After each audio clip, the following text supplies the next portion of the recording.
Bonjour Albert Bourla et merci de nous accorder cet entretien depuis New York. Merci d'avoir choisi BFM TV Première Édition pour cette première interview à la télévision française. Vous qui êtes le président exécutif de Pfizer, le grand champion de la pandémie. Votre vaccin est devenu l'une des armes incontournables contre le Covid et vous participez cette semaine au sommet Choose France qui va réunir en visioconférence forcément de grands patrons qui annoncent des investissements en France. On va en parler dans un instant, mais avant cela on voulait faire un point avec vous sur cette pandémie qui a commencé il y a maintenant 2 ans et sur la vague actuelle qui submerge la planète, Albert Bourla. En France, le ministre de la Santé a dit la semaine dernière que c'était peut-être la dernière vague Omicron.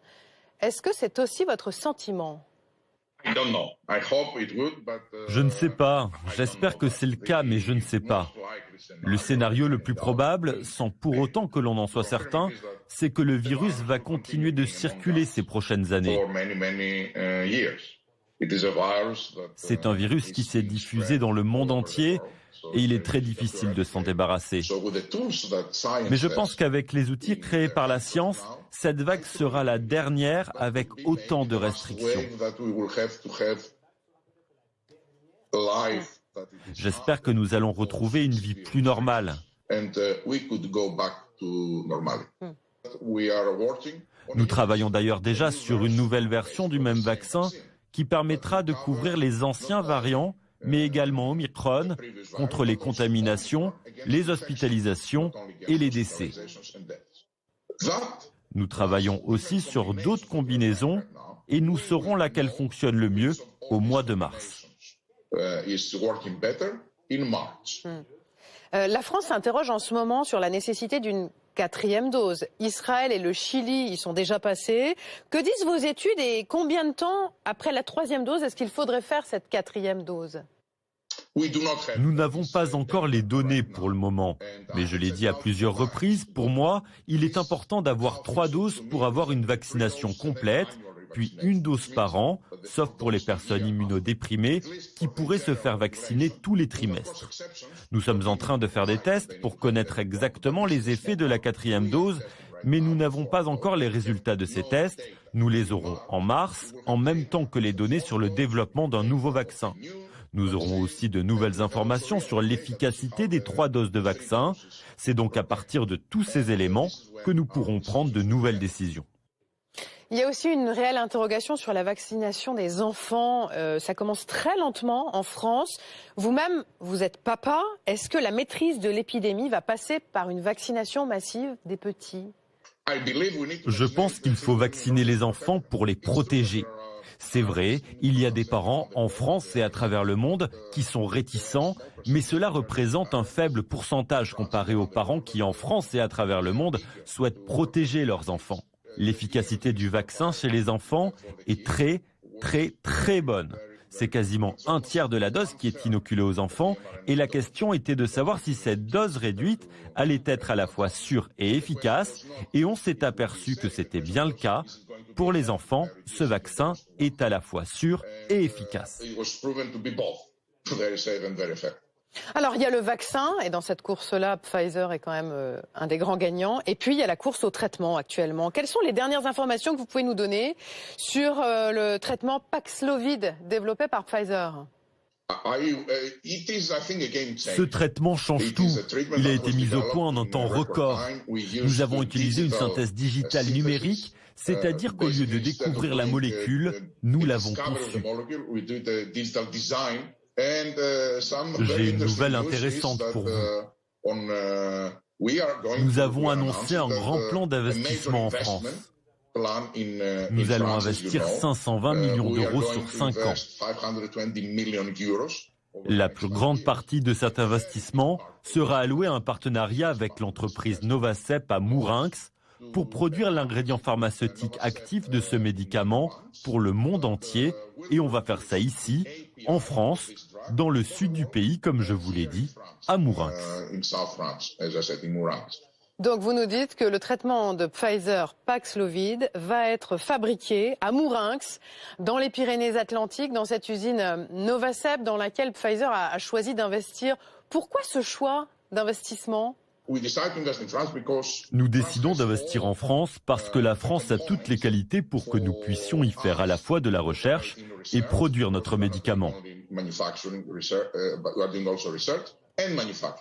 La France a aussi une main-d'œuvre très qualifiée.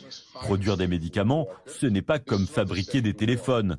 L'industrie pharmaceutique est une industrie de pointe. Pour cela, vous avez besoin d'une main-d'œuvre très qualifiée, des hommes et des femmes que l'on trouve en France.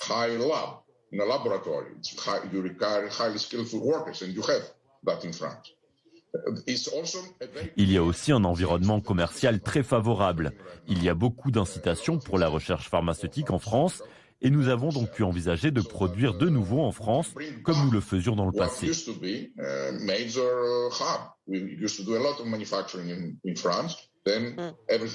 Nous décidons de revenir en France parce que ça vaut le coup et nous avons choisi de collaborer avec Novacep parce que nous travaillons déjà avec eux. Ils sont très compétents, ce sont de vrais experts. Revenons sur le Paxlovid en lui-même. À qui va-t-il s'adresser? Quand sera-t-il disponible? Et la France vous en a-t-elle déjà commandé? Avec la France, comme avec les autres pays européens, nous sommes en phase de finalisation des commandes. Les médicaments seront disponibles de suite. Ils seront distribués en France aux personnes qui sont malades du Covid. Nos essais cliniques sur ce traitement montrent que le risque d'être hospitalisé est considérablement réduit. Avec le médicament, au lieu d'avoir 10 personnes hospitalisées, eh bien, il n'y en aura plus qu'une. Bon, on disait Pfizer est le champion de cette pandémie. Combien de vaccins avez-vous écoulés depuis le début de la crise sanitaire dans le monde? À la fin de l'année 2021, nous avions produit 3 milliards de doses. Nous avons envoyé 2,6 milliards de doses dans le monde. 1 milliard, soit environ 40%, ont été envoyés aux pays en développement. Pour quel chiffre d'affaires total? En 2022, nous avons gagné environ 36 milliards de dollars. Quel regard portez-vous sur l'égérie que se sont trouvés les antivax en la personne de Novak Djokovic? Quel regard portez-vous sur cette affaire Djokovic? Et si vous l'aviez en face de vous, le joueur de tennis, vous lui diriez quoi? Je suis un grand fan de lui en tant que tennisman, mais une fois de plus, je ne peux pas commenter son litige avec l'Australie. C'est entre lui, son médecin et les autorités australiennes. Par contre, j'aimerais dire aux gens qui ont peur du vaccin de ne pas laisser cette peur les submerger et d'utiliser l'amour pour surmonter la peur, car chez l'humain, la seule émotion, le seul sentiment qui soit plus fort, plus puissant que la peur, c'est l'amour. Merci infiniment, Albert Bourla, de nous avoir accordé cette première interview à la télévision française pour évoquer donc ces investissements en France, pour évoquer cette vague Omicron et pour évoquer l'avenir du vaccin. Merci infiniment et bon sommet Choose France qui commence donc aujourd'hui à Paris. Merci beaucoup. Beaucoup d'internautes sont choqués par les bénéfices que Pfizer a réalisés avec son vaccin. L'argent coule à flot pour Pfizer grâce à son sérum contre le Covid-19. Plus les mois passent, plus les compteurs de vente s'affolent pour Pfizer. Alors à quel point Pfizer s'est enrichi? Pour répondre à cette question, on a épluché ce document, le dernier bilan de l'entreprise. Et effectivement, on y apprend que ses bénéfices ont doublé en un an. 8,5 milliards de dollars sur les 9 premiers mois de 2020 contre 18,5 milliards sur la même période en 2021. Une somme largement boostée par les ventes de vaccins contre le Covid-19 qui ont explosé sur l'année passée. 2,3 milliards de doses ont été vendues. Mais surtout, en 2021, c'est le montant des bénéfices qui est énorme par rapport au chiffre d'affaires. Pour comprendre, les bénéfices, c'est ceux qui rentrent dans les caisses de l'entreprise une fois les charges soustraites, comme notamment les coûts de production ou les salaires. Sur les 9 premiers mois de l'année, Pfizer a fait 18,5 milliards de dollars de bénéfices nets après impôts pour 57,6 milliards de dollars de chiffre d'affaires. Là, les bénéfices qui font un tiers du chiffre d'affaires, c'est quelque chose de tout à fait exceptionnel. C'est rendu exceptionnel, encore une fois, par la dimension du marché. Donc, c'est quelque chose d'exceptionnel qu'on rencontre d'industries. Et si les bénéfices de Pfizer ont pu être aussi élevés, c'est parce que ses coûts de production sont relativement bas.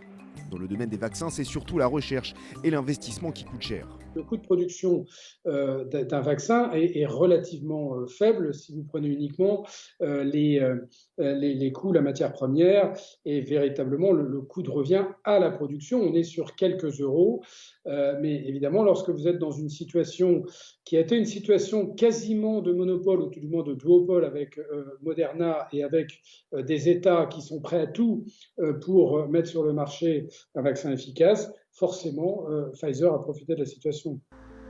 Grâce à son vaccin contre le Covid-19, l'entreprise américaine Pfizer a donc effectivement gagné beaucoup d'argent et elle devrait en gagner encore plus cette année et dépasser la barre des 100 milliards de dollars de chiffre d'affaires.